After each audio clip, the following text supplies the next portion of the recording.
मगर मेरा मानना यह है कि खालिद गुड्डू को निशाना बनाकर उनकी बढ़ती हुई मकबूलियत को रोकने के लिए इस तरह की साजिश और मंसूबा रचा गया। काम कर रहे हैं और ये कौम की बात करते हैं तो ये अपनी कौम को खुद मंच लगा के बदनाम कर रहे हैं, कौम की औरतों को।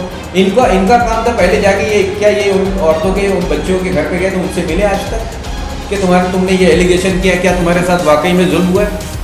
हम जेल को ना जाए मगर हमारे पार्टी में अगर कोई मुसलमान है तो उसको जेल में डाल दो, हम जेल को नहीं जाए। ये बोलते हैं मुसलमानों के साथ जुल्म हो रहा है, जेल में डाला जा रहा है, ये किया जा रहा है, वो किया जा रहा है। कितने मुसलमानों के ये केसेस लड़ रहे हैं ये भी तो बता दें। ये खुद बैरिस्टर हैं, रोड पे चिल्लाने से मुसलमानों के खिलाफ जो है, मुसलमानों के फेवर में चिल्लाने से जो है इंसाफ मिलेगा? पार्लियामेंट में आप बोलिए, आप न्यायपालिका में जाइए, आप सुप्रीम कोर्ट जाइए, हाई कोर्ट जाइए, आप वहाँ पे जाइए ना, जहाँ पे आप कितने लोगों के घर पे जाते हैं। हमने भिवंडी में फसाद करवाया, भिवंडी में मरवाया, इंक्वायरी कमीशन की रिपोर्ट भी आई, मुसलमान भूल जाता है। जज्बात दिलाओ मुसलमान को। ये सिर्फ अपने इलेक्शन की तैयारी कर रहे हैं।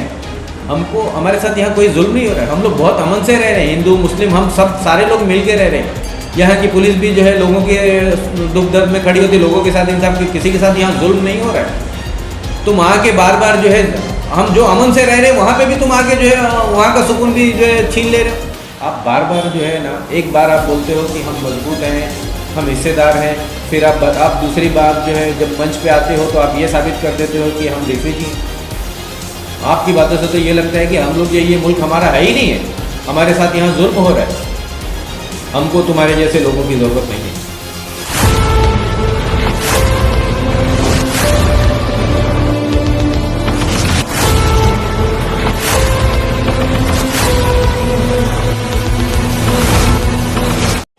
फात भाई, 2 दिन पहले असद साहब ने भिवंडी में दौरा किया था, इसको लेकर आपकी क्या राय है? देखिए कैसा है, असद साहब जो है इलेक्शन जब करीब आता है तभी वो दौरा करते हैं, उससे पहले या उसके दौरान बीच में नहीं करते। क्योंकि इससे पहले आए थे वो इलेक्शन के दौरान आए थे, अभी फिर जो है महानगर पालिका के इलेक्शन करीब आ रहे हैं तो वो आ रहे हैं। और उन्होंने एक बयान दिया था अपने यहाँ की स्पीच में, भिवंडी की स्पीच में, कि यहाँ की सरकार जो है उनके कैंडिडेट के खिलाफ जो है साजिश कर रही है, फंसा रही है। तो मैं ये पूछना चाहता हूँ कि जिन बच्चियों ने, जिन औरतों ने केस किया है वो भी मुस्लिम हैं, तो क्या वो जो लड़कियां हैं, वो औरतें हैं, क्या वो यहाँ की सरकार के साथ मिली हुई हैं या वो किसी पक्ष पार्टी की है? और ये जो उन्होंने बयान दिया कि फंसाया जा रहा है, जो भी हो रहा है, तो आप न्यायपालिका पे सवाल उठा रहे हो। आप न्यायपालिका कोर्ट में क्यों नहीं जाते? और आपके इस बयान से बदनाम कौन हो रहा है? वो भी तो मुस्लिम कौम की औरतें हैं, वो भी मुस्लिम कौम की बच्चियाँ हैं, वो भी आप बोलते हैं। उनका कहने का मतलब था फात भाई की, मतलब जो है 1 साल 2 साल 3 साल पहले के जो केसेस थे वो आप सामने सडनली मतलब जो है एक के बाद एक दर्ज हो गए, वो हिसाब से। देखिए कैसा है, जो 1 साल 2 साल पुराने जो केसेस थे या 5 साल पुराने थे, मैं उससे नहीं जाना चाहता। और वो जब हुआ है, क्या होता है कि हर औरत जो है डरती है, हर औरत डरती है कि उसका घर खराब हो जाएगा या जो भी हो जाएगा, जैसा भी। तो वो क्या है क्या नहीं है वो कोर्ट का विषय है।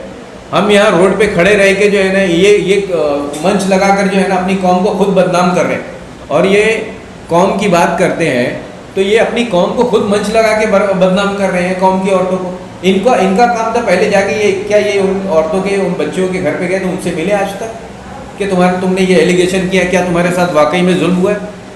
ये किसी भी मुद्दे पे यहाँ की आवाम को ये जो है किसी तकलीफ में नहीं पूछना जा रहे हैं। ये सिर्फ अपने 44,000 वोट इनको दिख रहे हैं, ये सिर्फ उसको लेके जो है ये फिक्रमंद है।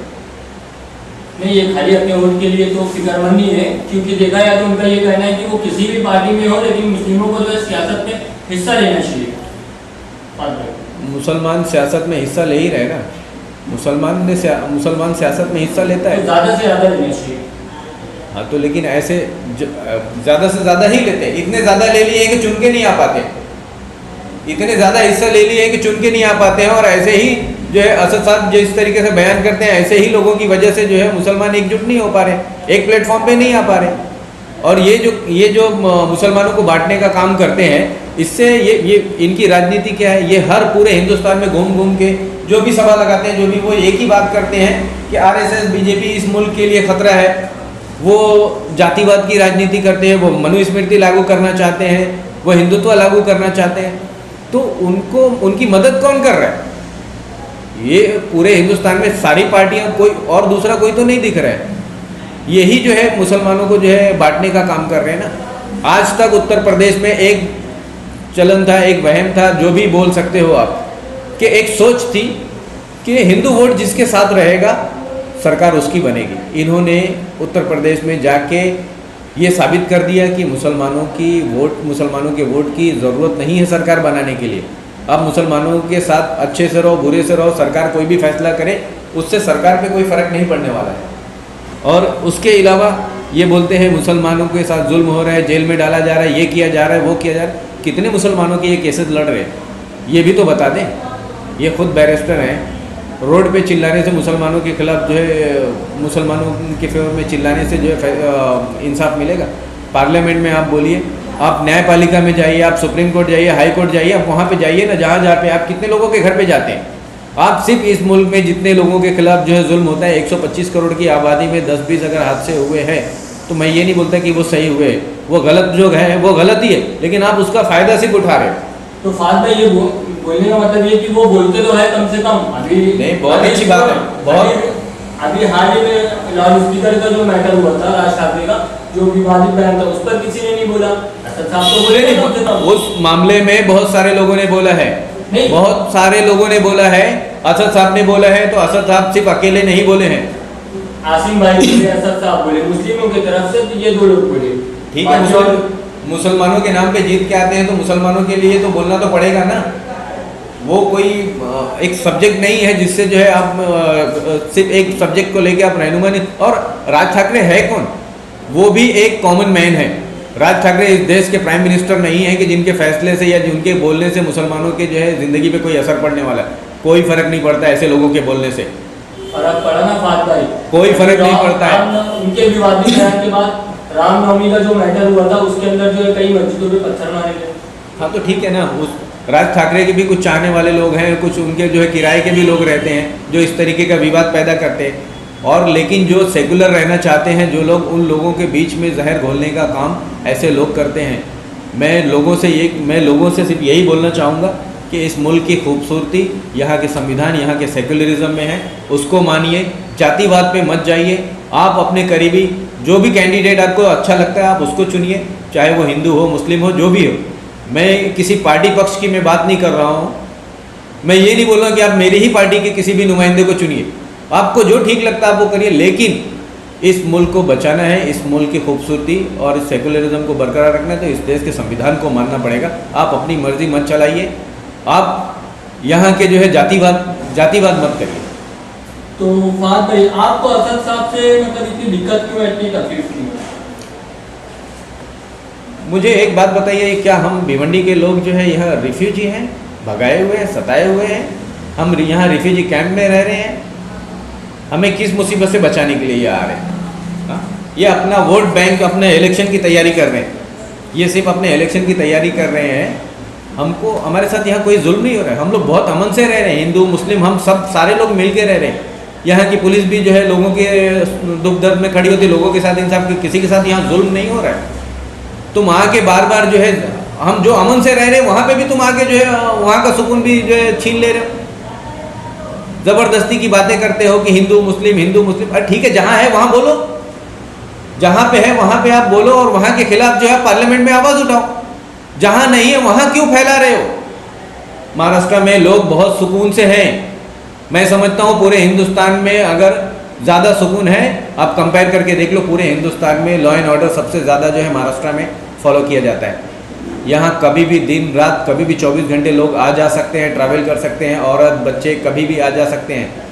यहाँ की पुलिस, यहाँ के सारे लोग जो है एक दूसरे को बरोबर हेल्प करते हैं। यहाँ किसी के साथ कोई जुल्म नहीं हो रहा है। अच्छा, असद साहब एक चीज़ और बोलते हैं कि हम इस मुल्क में हिस्सेदार हैं, किराएदार नहीं है। वो मैं मानता हूँ, एग्री हूँ। तो जब हम हिस्सेदार हैं तो जितना हक हमारे हिंदू भाइयों का है उतना ही हमारा है, हम कहीं से कमज़ोर नहीं हैं। आप बार बार जो है ना, एक बार आप बोलते हो कि हम मजबूत हैं, हम हिस्सेदार हैं, फिर आप दूसरी बात जो है जब मंच पे आते हो तो आप ये साबित कर देते हो कि हम रिफ्यूजी हैं। आपकी बातों से तो ये लगता है कि हम लोग ये मुल्क हमारा है ही नहीं है, हमारे साथ यहाँ जुल्म हो रहा है। हमको तुम्हारे जैसे लोगों की ज़रूरत नहीं है। हमको ज़रूरत है इस देश के संविधान की, वो है हमारे पास। संविधान ने जो हमको इजाज़त दी है वो है हमारे पास। तो आपके कहने का मतलब है मुस्लिमों के साथ जुल्म नहीं होगा? जहाँ होता है वहाँ पे जाए ना, बोले ना। यहाँ नहीं हो रहा है। महाराष्ट्र में कोई जुल्म नहीं हो रहा है। महाराष्ट्र में किसी मुसलमान के खिलाफ कोई जुल्म नहीं हो रहा है। यहाँ लॉ एंड ऑर्डर पूरे तरीके से जो है फॉलो किया जाता है। मैं पूरे हिंदुस्तान के बारे में नहीं बता सकता, मैं महाराष्ट्र में रहता हूँ, मैं यहाँ के बारे में बता सकता हूँ। यहाँ कहीं पे भी जो है कोई मुसलमानों के खिलाफ कोई जुल्म नहीं हो रहा है। पहले क्या हुआ मैं उस पर बात नहीं करना चाहता, आगे क्या होगा उस पर मैं बात नहीं, लेकिन अभी फ़िलहाल हम यहाँ पे हिंदू मुस्लिम सारे लोग जो है मिलजुल के रहते हैं और बहुत सुकून से रहते हैं, अमन से रहते हैं। हमको जो पसंद होता है हम उस कैंडिडेट को चुनते हैं। हमारा ये शहर जो है मुस्लिम माइनॉरिटी का शहर है, उसके बावजूद हम यहाँ से जो है हमारे यहाँ से जो है एक बीजेपी कैंडिडेट जो है आमदार चुन के जाते हैं, एक शिवसेना चुन के जाते हैं, फिर जो है हम समाजवादी के एक मुस्लिम कैंडिडेट को चुनते हैं। हमको जो पसंद होता है हम उसको चुनते हैं, यहाँ की आवाम को जो पसंद होता है वो चुनते हैं। एक आखिरी सवाल फाट का, जैसे कि इलेक्शन की तैयारी, अभी इलेक्शन चुनाव नजदीक है, तो उसको मद्देनजर रखते हुए जो है तमाम पार्टियों के बड़े बड़े लीडरान आ रहे, तो क्या असद साहब को हक नहीं है यहाँ पे आने का? बिल्कुल हक है। मैंने बताया ना कि ये मुल्क जो है सेकुलर है, इसकी खूबसूरती ही इसी में है।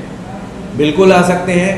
सेकुलरिज्म की बात करें, तरक्की की बात करें, कौम की तरक्की की बात करें, मुसलमानों की जो है भलाई किसमें है उसकी बात करें, मुसलमान आगे बढ़ेगा कैसे, और कोई भी कौम कोई भी मुल्क जो है एजुकेशन और हेल्थ सेक्टर में काम करने से बढ़ती है। जातिवाद पे बात करने से ना कोई कौम आगे नहीं बढ़ती है।